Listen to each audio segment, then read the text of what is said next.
Hello guys, how are you all. तो आज मैं तुमको ना एक बहुत ही इंटरेस्टिंग एक स्टोरी बताता हूँ जो मेरे फ्रेंड के साथ हुआ था and I think you will love and learn a lot of thing. तो एंड में जो उसने किया था ना वो तुम्हें काफ़ी क्रेजी लगेगा, तो वीडियो को एंड टू एंड देखना, तुम्हें बहुत कुछ सीखने को मिलेगा। कॉर्पोरेट में कैसे तुम्हें सर्वाइव करना होता है, कॉर्पोरेट में तुम्हें कैसे लोग मिलेंगे, उनमें से कैसे डील करना है।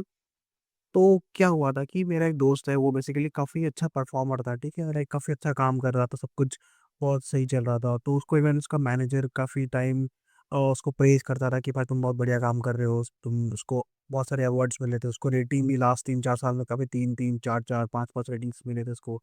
तो he was a very good performer, ठीक है? उसकी सैलरी भी काफ़ी ठीक-ठाक थी, but after a point of time उसने डिसाइड किया कि now I think I should make a switch and move to a different company, like because एक कंपनी में आपका ग्रोथ बहुत ज़्यादा नहीं होता है। तो उसको भी ये रियलाइज़ हुआ कि चलो यार अब एक स्विच करते हैं, then let's get a good hike and थोड़ा एक्सपोज़र भी मिलेगा, नए लोग मिलेंगे। तो ये बात क्या हुआ कि उसके मैनेजर को कहीं से पता लग गई, ठीक है? अब किसने बताया, क्या बताया, I am not sure, but उसके मैनेजर को पता लग गया। तो जैसे ही उसके मैनेजर को पता लगा तो उसको हो गया थोड़ा काइंड ऑफ जेलसी या ईर्ष्या हो गया कि भाई ये कैसा सीन है कि मैं इसको इतना अच्छा रेटिंग्स दे रहा हूँ, अच्छा प्रेज़ कर रहा हूँ एंड ये मेरे से ही मतलब बकचोदी कर रहा है। तो उसने उसको डाल दिया पीआईपी में। पीआईपी का मतलब होता है परफॉर्मेंस इम्प्रूवमेंट प्रोग्राम।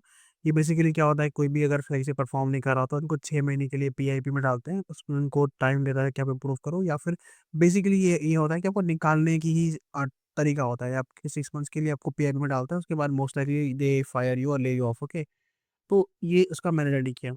ना वो जो मेरा दोस्त है वो काफ़ी शांत रहा, like he was very calm, उसने कोई रिएक्ट नहीं किया, कुछ नहीं बोला, उसने कुछ भी नहीं किया। उसने क्या किया, एविडेंसेस इकट्ठा किया कि उसके मैनेजर ने कैसे उसको प्रेज़ किया है। Just just before this PIP 2 दिन पहले उसके मैनेजर ने उसको एक काफ़ी अच्छा लाइक पता है रिवार्ड टाइप का दिया था, क्वार्टरली रिवार्ड दिया था, उसको काफ़ी प्रेज़ किया था कि तुमने ये काम बहुत अच्छा किया है।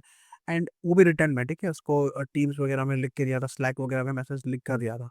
तो उसने सारी एविडेंसेस इकट्ठा करी कि लास्ट 3 साल में उसको रेटिंग्स इस तरह से इतने अच्छे-अच्छे रेटिंग्स मिले हैं। उसको काफ़ी अच्छा लाइक प्रेज़ मिला है उसके काम के लिए। काफ़ी लोगों ने तारीफ़ करी है। उसके खुद के मैनेजर ने जिसने उसको पीआईपी में डाला है, उसने काफ़ी तारीफ़ करा है।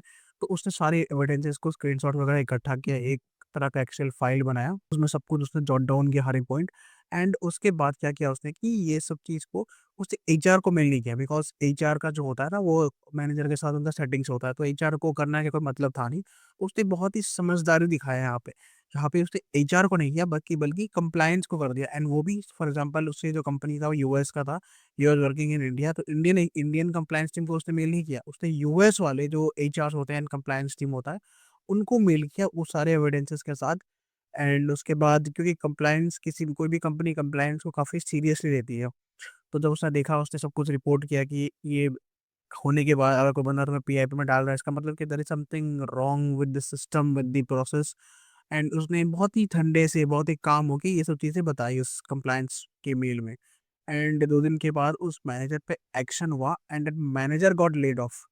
सीरियसली बता रहा हूँ कि इस कंप्लायंस की वजह से उस मैनेजर को ही उड़ा दिया, क्योंकि every evidence was against the manager, there was no point of putting that guy in PIP. भाई हर किसी का अपना चॉइस होता है, if he wants to leave the company, if he wants to maybe get a better offer, maybe get into different company, it is choice, it's personal choice. तो तुम personally लेके तुम उसका उसका rating खराब कर रहे हो, उसका तुम डिमोटिवेट कर रहे हो, दिस इज़ नॉट जस्टिफाइड, ठीक है? This is completely unjustified.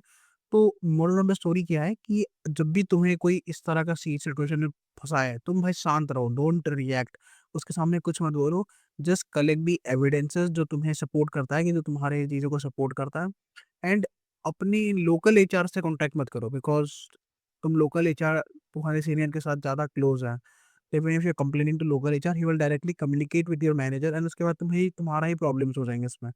तो इंस्टेड ऑफ दिस जो आपके ग्लोबल एचआर होते हैं या ग्लोबल कंप्लायंस टीम होती है, उनसे कनेक्ट करो, जिनका आपका मैनेजर से डायरेक्टली कोई रिलेशन नहीं है। इसमें क्या होता है कि वो चीज़ों को मैनिपुलेट नहीं कर पाएगा। तो ये स्टोरी आई थिंक अगर आपको हेल्पफुल लगे तो भाई यूज़ करो। एंड चलो इतना ही था। जय हिंद।